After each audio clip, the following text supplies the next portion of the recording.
Welcome to the Healthy, Wealthy, and Smart podcast.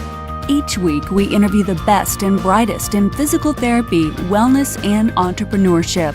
We give you cutting-edge information you need to live your best life, healthy, wealthy, and smart.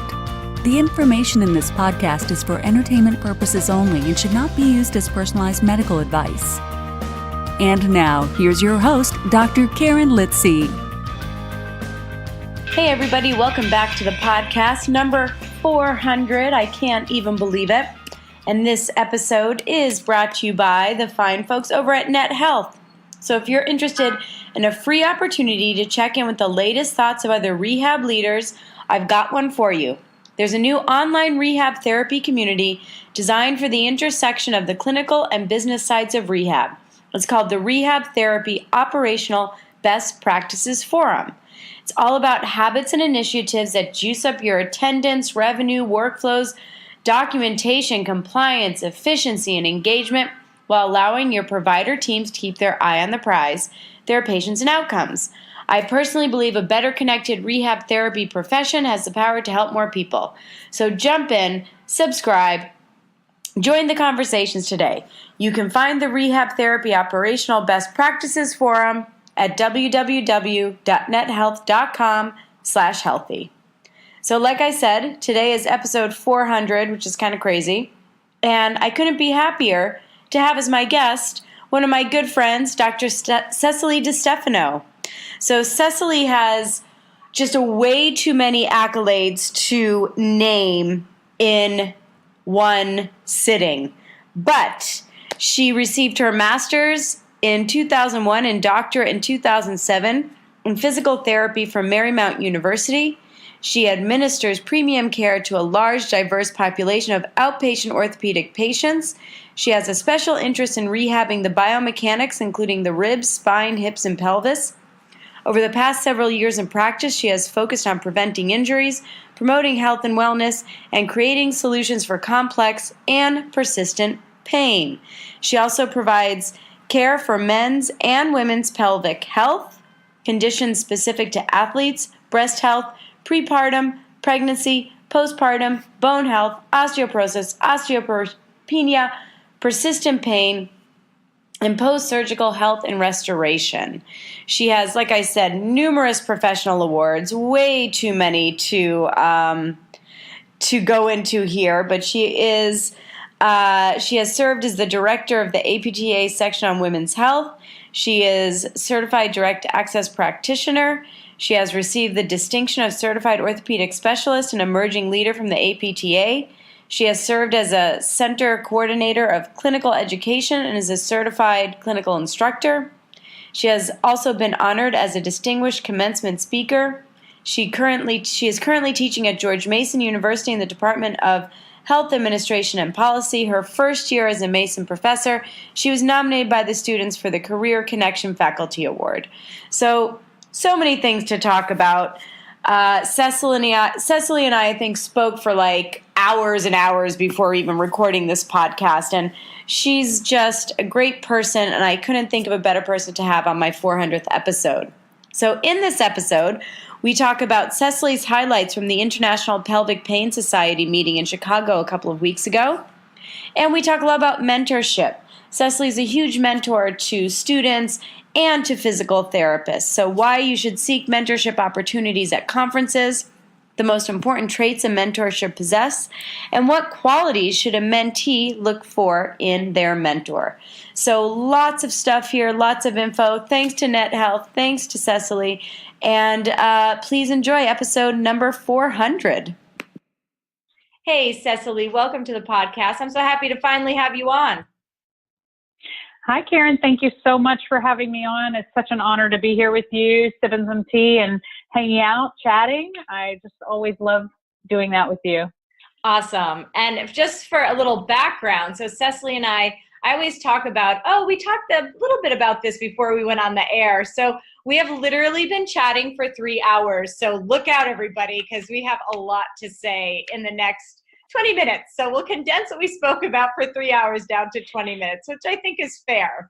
Now, what we're going to talk about today, we've got a couple of things.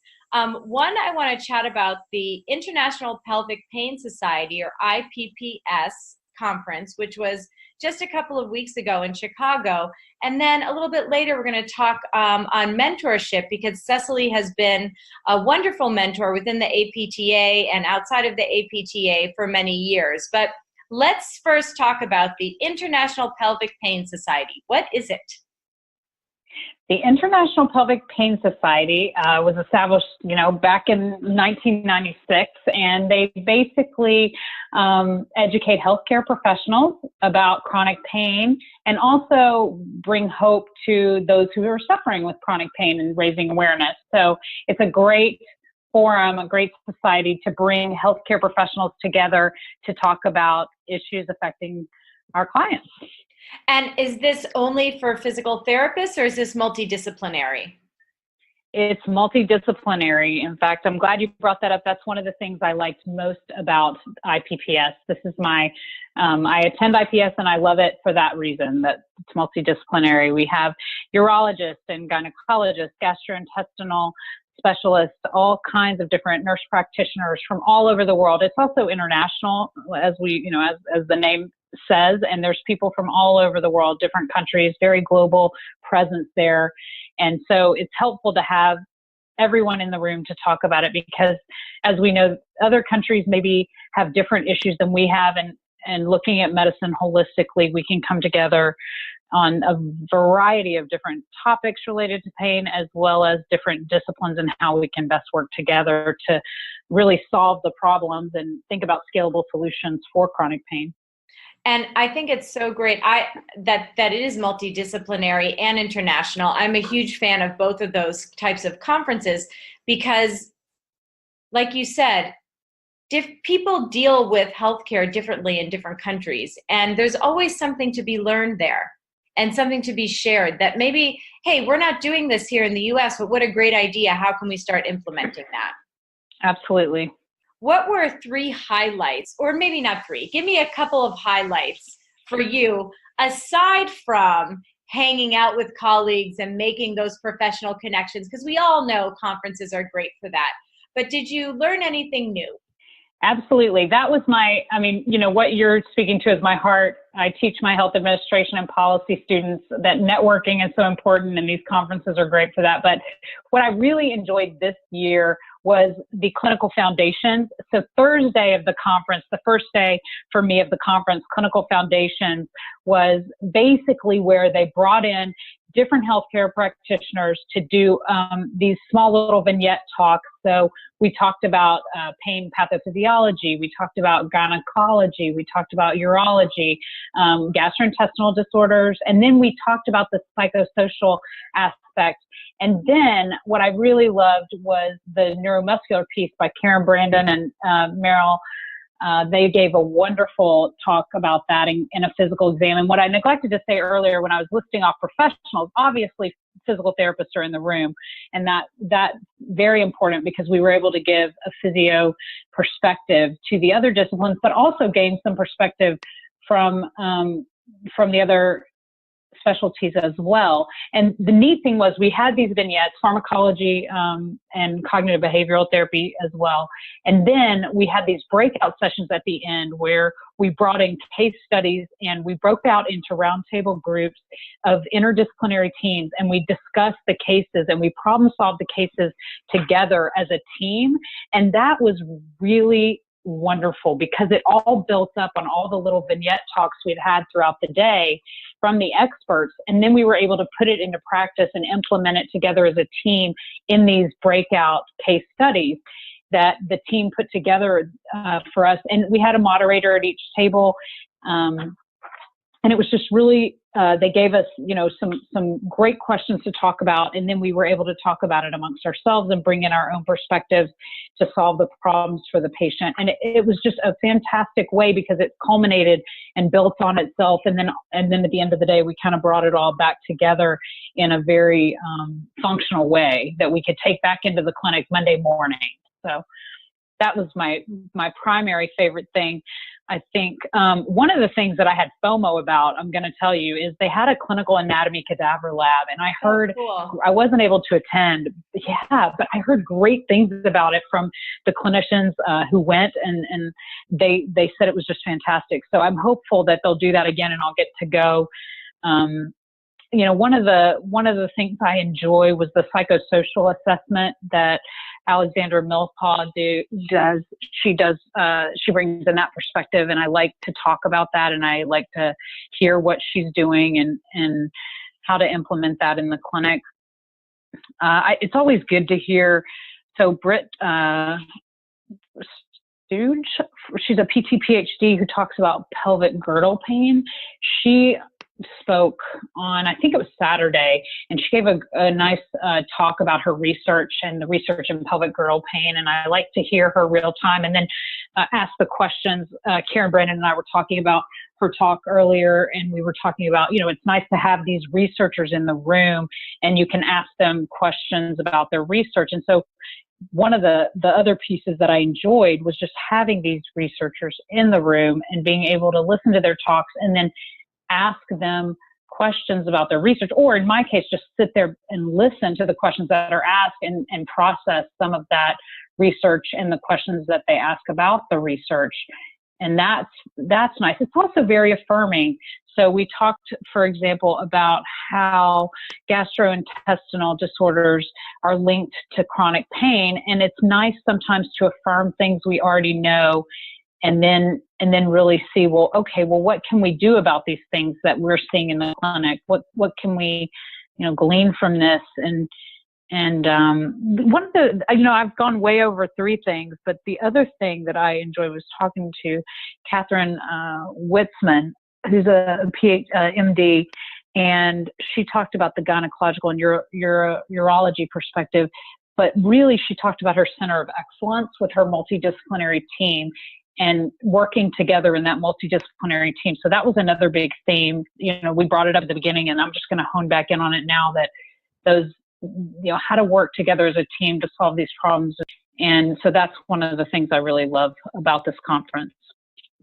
I mean, it sounds amazing. And is this only for people interested in pelvic disorders, or can anyone go even if you're not working with pelvic pain patients specifically?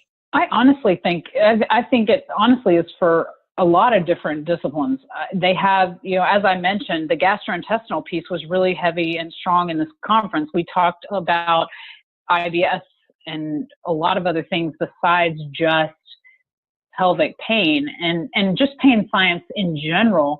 We talked a bit about, updates in pain science and what's going on in pain science and different other visceral pain syndromes as well. So I think it spans more than just pelvic pain, more than just endometriosis, more than just bladder pain. And I think that there's some good science to be learned, to deeply dive into that doesn't necessarily have anything to do with pelvic pain, but it has a much broader applicability. What, if anything, if you can remember, because I'm kind of interested in that gastrointestinal part, was there anything that you were like, oh, that is really interesting from that gastrointestinal talk? It's a good question. I actually was thinking one other thing I didn't mention that I really liked before we get into that was the yoga. Oh, nice. Totally loved the yoga. Dustian did a great yoga she's awesome. For pelvic pain. She is so awesome. And I usually am not able to attend her yoga, and I really like that. I really like that yoga piece. But I think, one of the things, going back to what you were talking about, that I was like, that's interesting.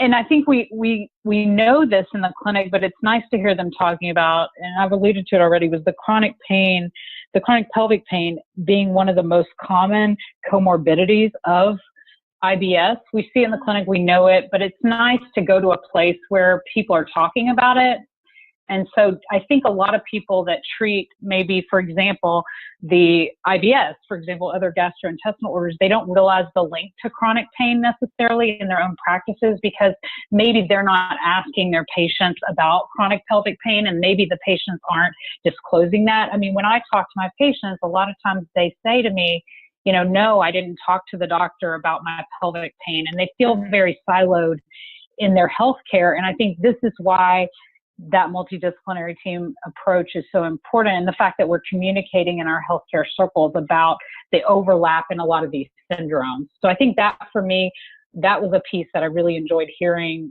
people talk about, aside from just the hardcore research reporting, is that I really enjoyed hearing people talk about the crossing over of the different chronic pain syndromes, and how can we get into the gastrointestinal community to tell them also to be talking to your patients about their chronic pelvic pain, because if it's one of the most common comorbidities, they probably have it and they need treatment. I was just going to say one other really fun fact about this conference was the people on the stage are, PhDs, MDs, a lot of different disciplines, but the last speaker that they had was actually a high school student who was partnering with some researchers to do some research in pelvic pain. And she actually stood up in front of all of these highly educated individuals and gave a wonderful talk. And it was this high school girl, and she did a fantastic job. And it really struck me.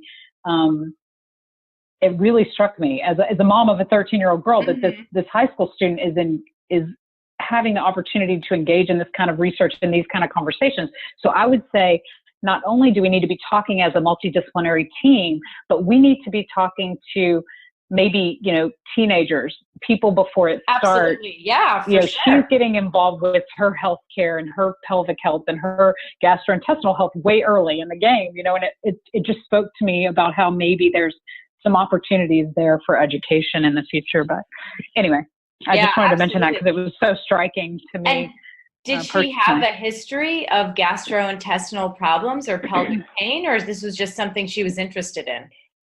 This is really just a project that, it's an internship. It's a project that that she was able to kind of get on board with. They had an intern, I think, a student intern that helped with the project, and she won, the ability to do that, I believe. But she did an excellent job. So she didn't disclose her personal history, but she did an amazing job just sort of reciting to us the research that they found, and not just reading the slides, but giving some real anecdotes.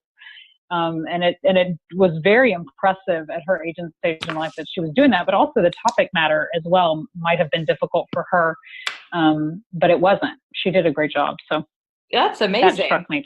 So we said earlier on, one of the great things about going to these conferences is connecting with people and perhaps finding a mentor or finding a mentee.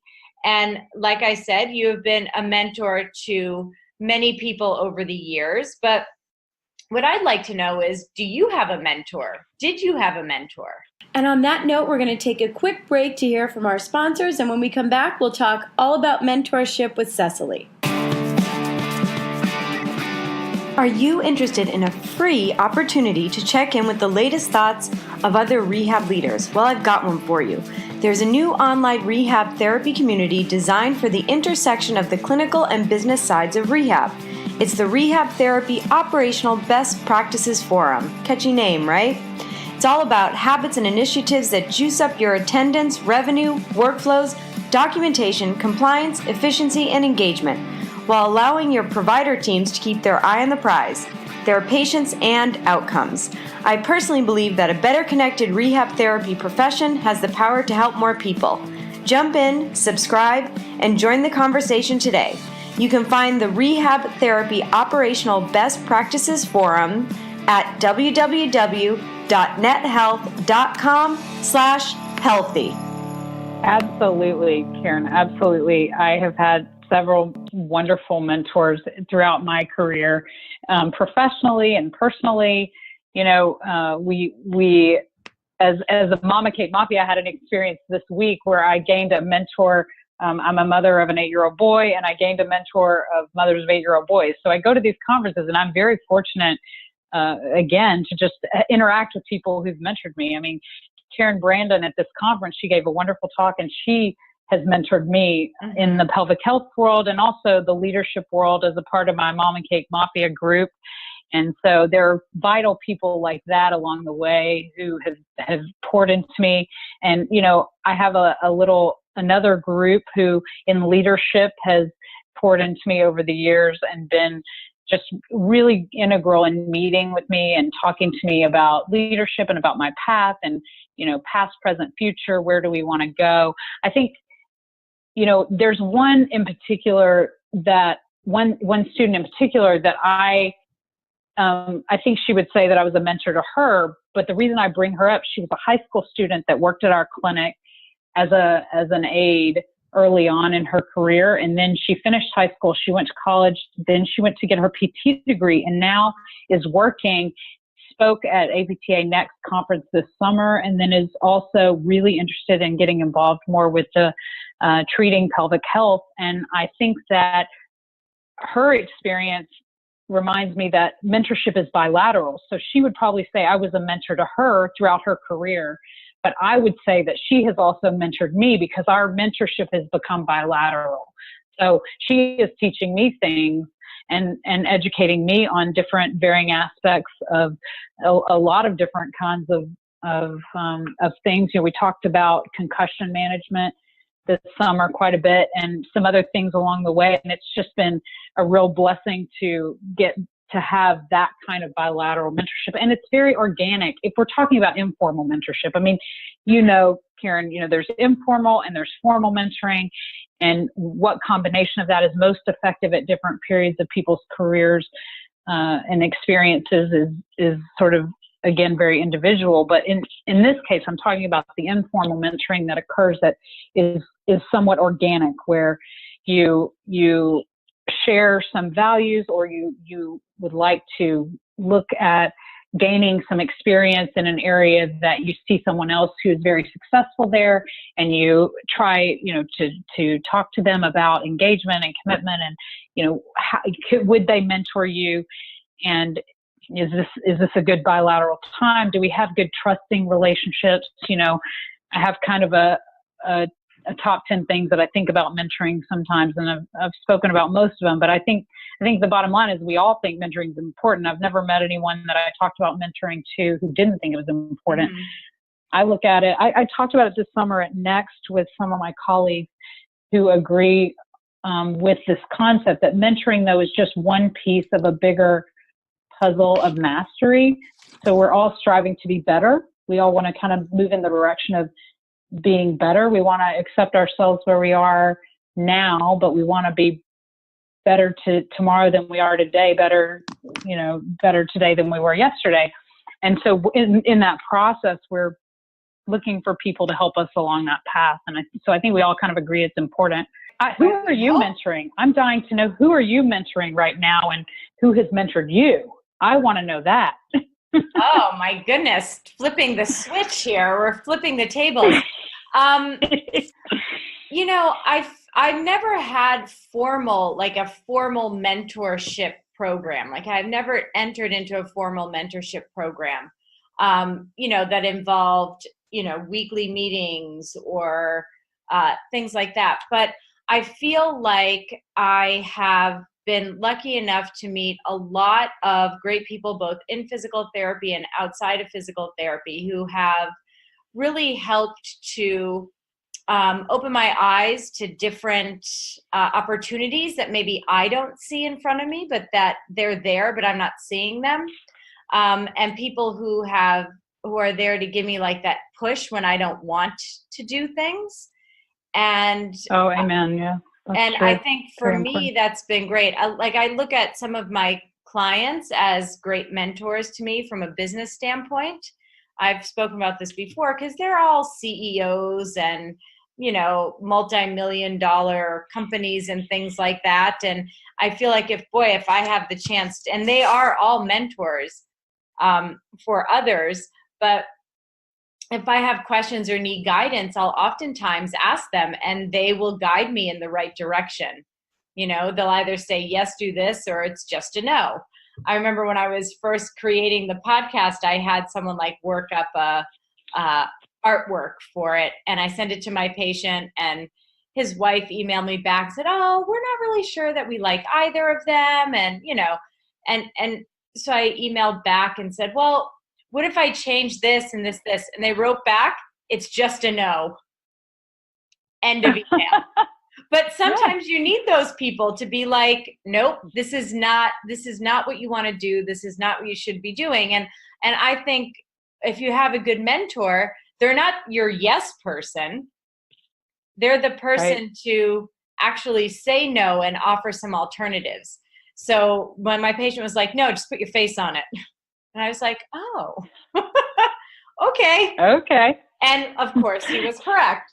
But and I think as you move through your career, and I don't know if you agree with this, but your mentors change because your career is changing and your trajectory is changing. And it's not that you're dumping people off at the side of the road and being like, "Screw you, I don't need you anymore," but it just changes. Right. Well, you're transforming, and so you're going to need different things at different times. Mm-hmm. I mean, for example, the example I gave about the mother of boys, I didn't know I needed that until I needed it. You know, Right. So, we call this in some of my circles, the best yes and the loving no. So when do you say yes, and when do you give the loving no? I mean, whether it's about your logo or your, or it's about mentoring at various times. I think one of the terms that I've been thinking about over the last couple of years that's spoken to me was having a sponsor or a champion as a part of your mentorship team, someone who, sponsors you, like you were saying, when you're starting out your podcast, when you're starting out a new venture, or you're stepping into a new leadership position, you may need someone to sponsor you, to champion you, to kind of springboard you into that new endeavor. And so that might be a time in your career or your profession or your leadership walk that you might need a sponsor or a champion, somebody to champion you or sponsor you. So I think that's an important piece that we don't always talk about in the mentorship journey that I like to bring up. Yeah, and those people are vital, because there may be a time, because the problem is, well, I'll just speak for myself, not for everyone, but we are our harshest critic. We are the first people to say, "No, you can't." We are the first people to be paralyzed with fear that we're creating, that doesn't really exist, but we create it.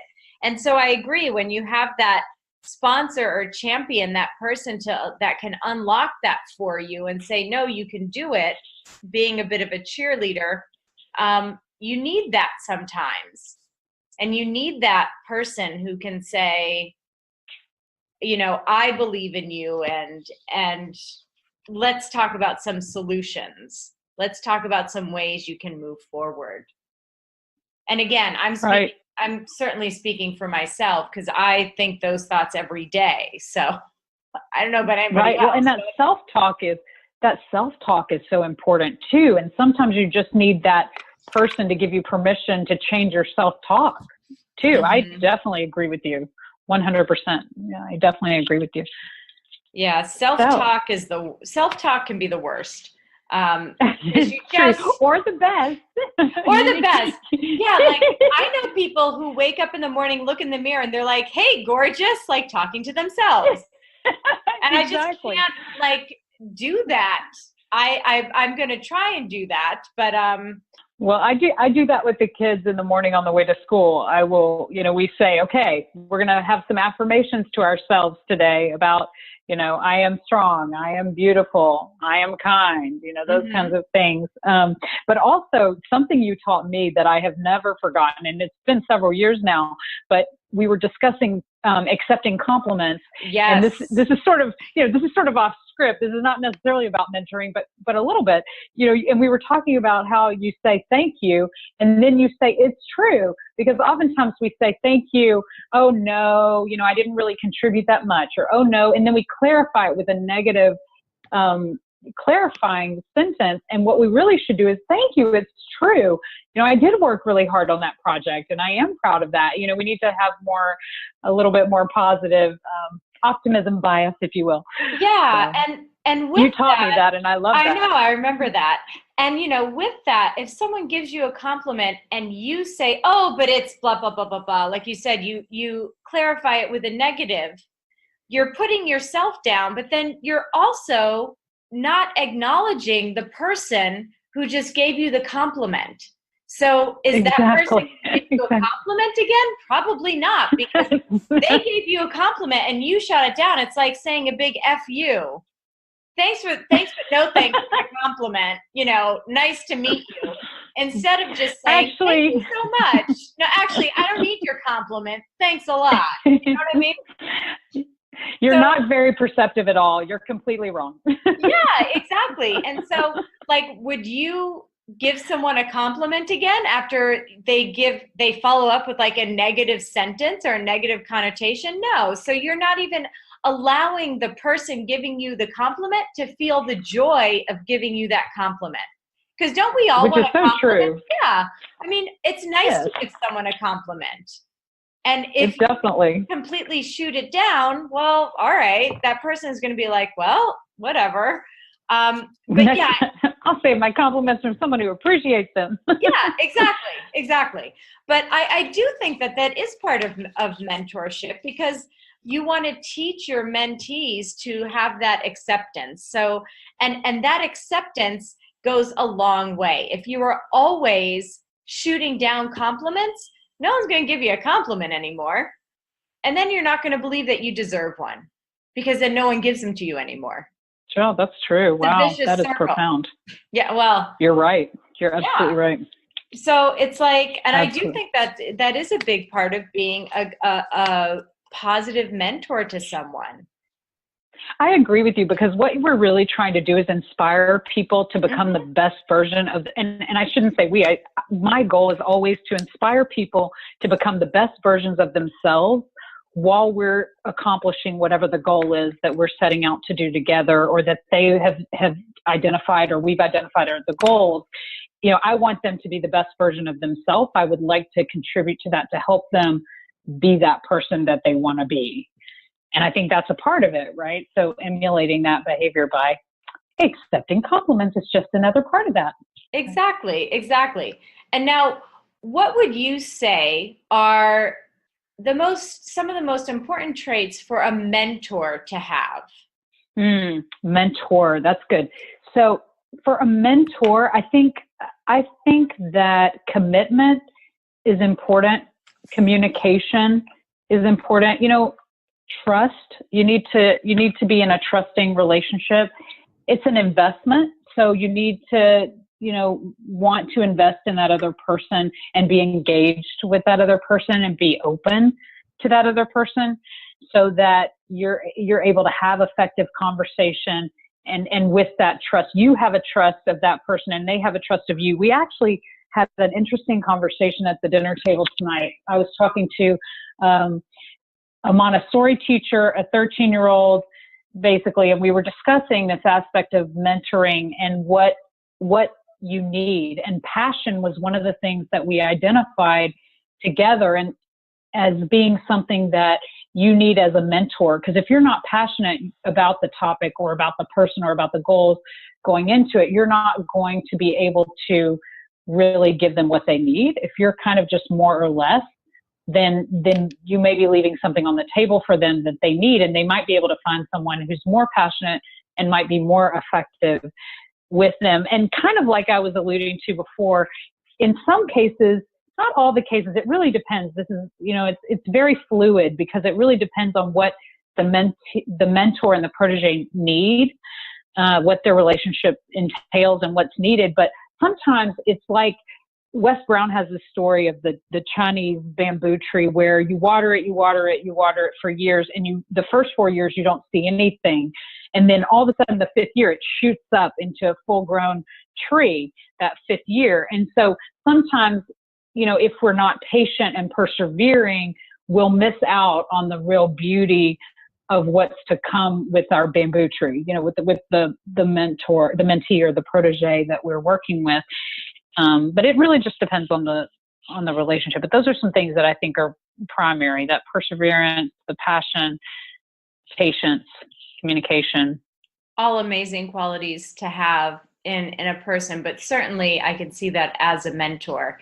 And if you're someone who's looking for a mentor, what advice do you have for them to seek out a mentor that fits their needs? So for me personally, I think curiosity, when I've looked back over the course of the relationships that I've had, again, that have been bilateral mentoring relationships, have looked back, and the traits that I've noticed in particular are things like curiosity, that desire to be better. And so when we're talking about fit, some of it is also fit. Is it a good fit? So when I say I personally, there's a lot of research out there on mentoring. I shouldn't say a lot, but there's some research out there on mentoring, and there are lists and lists of qualities that they've identified in the literature. But for me personally, when I look back over it, I see things like curiosity, the desire to learn, the desire to be better, a discipline within that. So the discipline to stay to the task or to move forward in the task. And also the adaptability and resiliency to change when you have something like a happy accident that takes you off the path that you think you're on. You think you're going, like for example, let's say you think you want to be a PhD and you start going down that path, and somewhere along the way you realize, wait a minute, something happens where I'm not going to end up finishing my PhD. Well, whatever happened maybe put me back into clinical care, where it turns out I'm treating the patients that I've always wanted to treat from 10 years ago. So something may change that Andrew Guccione coined happy accidents. And I one of the things I look at is that ability to adapt and resiliency to handle these happy accidents and how people look at these happy accidents. I think determination goes along with that too. Work ethic. I was at a sectional women's health board meeting last week, and we were talking to a CFO about financial viability. And one of the things she asked us was to think about things that we learned about money from growing up, right? So I grew up in a steel foundry family. We had a farm of all women. So we had my mom and her two sisters, and their children were mostly all women. And so there were a lot of hardworking, strong women in my background. And so what I look at is sort of the work ethic is usually a good fit for me, someone who has a strong work ethic. And then something I like to call the hardship factor, because one of the things that I have noticed is I have a bit of a heart for the hardship factor. So one of the questions that I often ask early on is, what's the hardest decision you've ever made? And some of the answers to that will be surprising and enlightening, and it tells you a lot about a person. And I think that's something that I sort of, in the mentors that I've mentored, I have sort of seen that as well. So anyway, that's for me. That's sort of the things that I've noticed. Yeah, great question. I love that. What is the hardest decision you have ever had to make? Great question, and gives you a great insight into someone's thought process and maybe a little bit of their morality as well. So what a great question to ask. And that's a great question, I think, for a potential mentor to ask a mentee, and vice versa, because like you said, these are bilateral relationships. So that absolutely makes a lot of sense. Now, is there anything about mentoring that maybe we didn't hit and that you are like chomping at the bit to talk about? Gosh, that's a good question. You ask such good questions. I feel like you always hit all the things, and you and I just talk and talk and talk. We just talk about anything. We could certainly kind of go on and on and on. I think one of the things that you and I talked about earlier tonight that resonates with me in our mentoring relationships is that, and it's something I've been thinking about over the last couple of years myself, is judging these kinds of relationships, judging ourselves and also our mentoring relationships by our impact, not necessarily by our intentions, because I think we all go into these relationships, as with many other endeavors in our life, we go in with great intentions. We have good intentions, but is the juice worth the squeeze? Did we get the impact that we were intending to? And if not, how can we better get that impact? How can we matter in these relationships? I've been reading that book, Matter, by Peter Sheehan, and it's talking about these kinds of things. What is the positive edge of disruption? What are the unique things that we're able to do, the unique problems, for example, that we're able to solve with scalable solutions? What are the unique, if you're looking for your purpose, if you're talking to a mentor about their purpose, a mentee, a protege about their purpose. And I use those terms interchangeably because people get really passionate about those words. Is it mentee or protege? And there's literature on both sides. So I just use them interchangeably, but there are people who have very strong feelings about that. So I'm using them both so that, everyone is touched by that. Right. I don't want to offend anybody by those terms. Right. But if we're talking to our protege or mentee and we're talking about what their purpose is, one of the things that we want to talk about is what problems are you uniquely capable of solving, or what do you, what is the gap that you could really fill? What is your skill set, your past experience? What do you bring? How can you create value and meaning here? And so this book has really kind of helped me in a lot of different ways, but it goes to a fundamental concept that I have talked about in the past, which is obstacles or opportunities. And so what are those obstacles and what are the opportunities that come out of that? And I think that's something that I always like to talk about in these mentoring relationships, because I think, struggle builds strength, and we're all going to have struggles. But in that, what opportunities are there for you to be successful in the future? Yeah, great. I love it.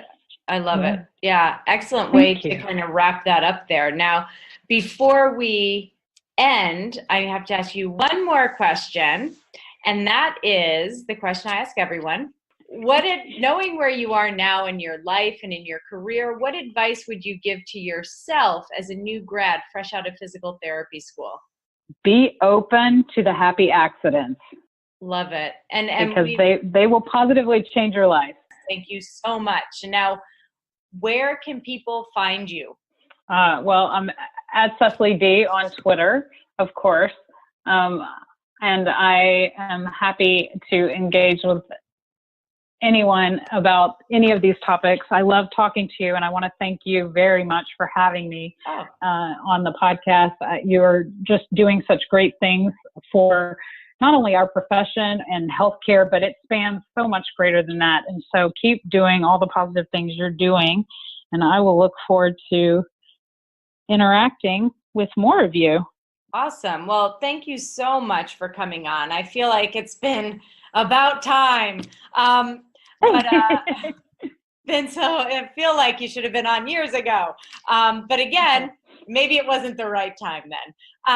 Exactly. So for everyone else listening, we'll have all of Secili's information, the show notes at podcast.healthywealthysmart.com. So you can go one click and you can ask her any questions you might have about IPPS or mentorship or life in general.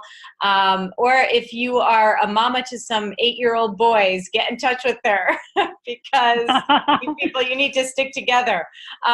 So Secili, thank you so much for coming on. I'm so happy to have you on. Karen, thank you. Have a wonderful week. Thanks. And everyone else, have a great couple of days and stay healthy, wealthy, and smart.